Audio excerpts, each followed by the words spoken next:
સાહેબ, જે પ્રકારે રાજકોટની ઘટના બની ત્યારબાદ મોડાસામાં કેવા પ્રકારના પગલાં?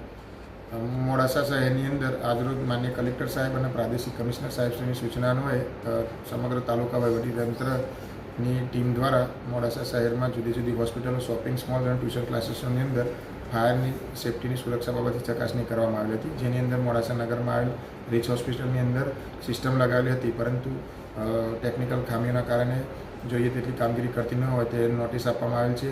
પેસેલર tuition classes, Gurukul tuition classes અને એમાં જે ગોડાઉન છે જે ફટાકડાને સાથે સંકળાયેલું હતું, જેની અંદર એક્ઝિટની પ્રોવિઝન ન હોવાના કારણે ફાયરના સુરક્ષાને ધ્યાનને લઈ નગરપાલિકા દ્વારા નોટિસ આપવામાં આવેલ છે. આમ શહેરની અંદર 2 દિવસની અંદર જુદા જુદા 17 એકમોને નગરપાલિકા દ્વારા નોટિસ આપવામાં આવેલ છે અને જો આગામી ટૂંક સમયમાં આ ક્ષતિઓની પૂર્તતા કરવામાં નહીં આવે તો નગરપાલિકા દ્વારા તેઓ તમામ સંચાલકો અને તમામ જુદા જુદા યુનિટો વિરુદ્ધ કાર્યવાહી કરવામાં આવશે.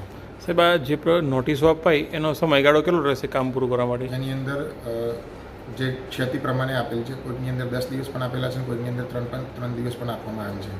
સાહેબ, આ જો ક્ષતિ દ્વારા જે કામો જે નોટિસ આપી એ સમય દરમિયાન પૂરા ના કરતો આના સામે કેવા પ્રકારના પગલાં? નગરપાલિકા દ્વારા જે તે યુનિટને સીલ કરવાની કાર્યવાહી કરવામાં આવશે.